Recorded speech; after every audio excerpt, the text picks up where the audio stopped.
दोस्तों नमस्कार। राम मंदिर के मुद्दे को लेकर के जिस तरीके की राजनीति देश में की जा रही है, भाजपा के द्वारा, नरेंद्र मोदी के द्वारा और आरएसएस के द्वारा, इन सभी चीज़ों को लेकर के आज पहली बार कांग्रेस के नेता और बहुत ही प्रखर और तेज तर्रार वक्ता कन्हैया कुमार ने अपनी राय, अपने विचार आज लोगों से शेयर किया है, पत्रकारों से शेयर किया है। अभी वो भारत जोड़ो न्याय यात्रा में चल रहे हैं और उसी दौरान इन्होंने एक प्रेस कॉन्फ्रेंस किया, जिस प्रेस कॉन्फ्रेंस के अंदर वो लोगों को संबोधित कर रहे थे, पत्रकारों के सवाल भी ले रहे थे और उसी दौरान इन्होंने ये सारी बातें कही है, जिसका कि कुछ अंश मैं आपको बताना चाहता हूँ। कन्हैया कुमार कह रहे हैं कि कांग्रेस सर्वधर्म समभाव यानी कि सभी धर्मों का समान सम्मान में यकीन करती है। उन्होंने कहा कि कांग्रेस किसी धर्म या धार्मिक कार्यक्रम या भावना के खिलाफ नहीं है, यह सर्वधर्म समभाव में यकीन करती है और ऐसा शुरुआत से ही होता रहा है। महात्मा गांधी जी ने बार बार यह कहा था। कन्हैया कुमार कह रहे हैं कि जहाँ तक राम मंदिर प्राण प्रतिष्ठा समारोह के लिए निमंत्रण की बात है, तो कोई भी व्यक्ति उस वक्त भगवान से मिलने जाता है जब उनका बुलावा आता है। और ये चीज़ हम लोग अक्सर कहते भी हैं, सामान्य बोलचाल में भी कह देते हैं कि चलो बुलावा आया है, माता ने बुलाया है ना। तो इसी चीज़ को ये यहाँ पर कह रहे हैं। आगे जो है बहुत जो ये कह रहे हैं, बहुत ही एक तरह से बीजेपी के ऊपर और ख़ास करके गृह मंत्री अमित शाह के ऊपर एक बहुत ही तंज कसने वाली बात है। ये कहते हैं कि ये जो कार्यक्रम है राम मंदिर के उद्घाटन का, ये कोई अमित शाह के बेटे जय शाह की शादी का कार्यक्रम नहीं है, जिसके किले के अमित शाह सबको कार्ड बांटते फिर रहे हैं। कौन होते हैं अमित शाह कार्ड बांटने वाले और राम मंदिर के उद्घाटन के निमंत्रण देने वाले?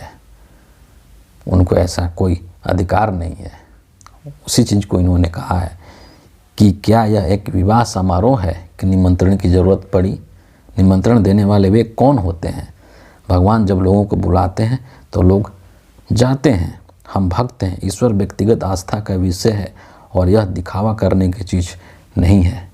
आगे उन्होंने बीजेपी के ऊपर, आरएसएस के ऊपर आरोप लगाया कि हर कोई जानता है कि वे यानी कि भाजपा और आरएसएस के लोग क्यों यह कर रहे हैं।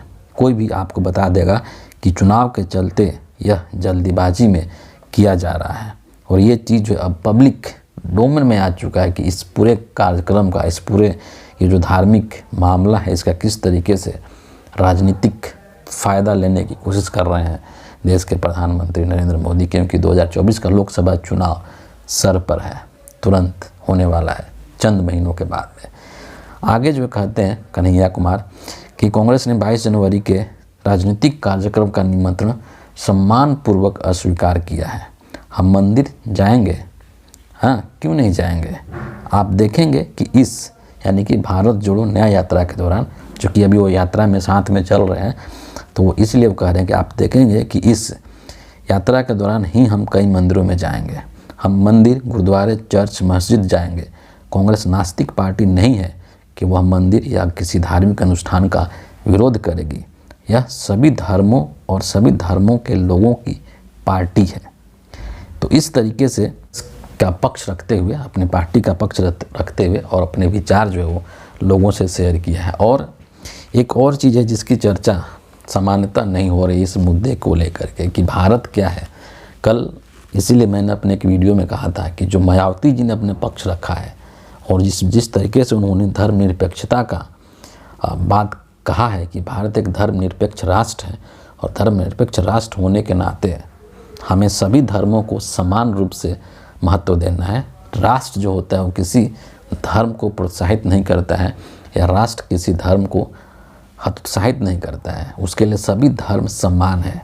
यही भारत के संविधान का मूल है। धर्मनिरपेक्षता का मतलब ही यही होता है। तो कल मायावती जी ने भी इस पक्ष को उठाया था बहुत सही तरीके से और कन्हैया कुमार ने भी आज इस चीज़ को कहा।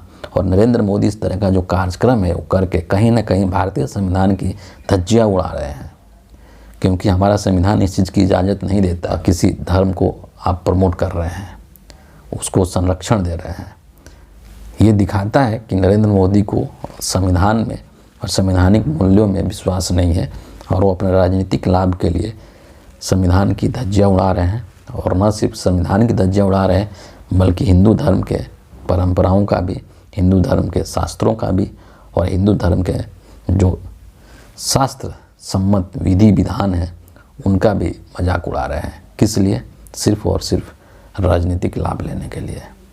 तो फिलहाल इस वीडियो के लिए इतना ही है। आप सभी का बहुत बहुत धन्यवाद।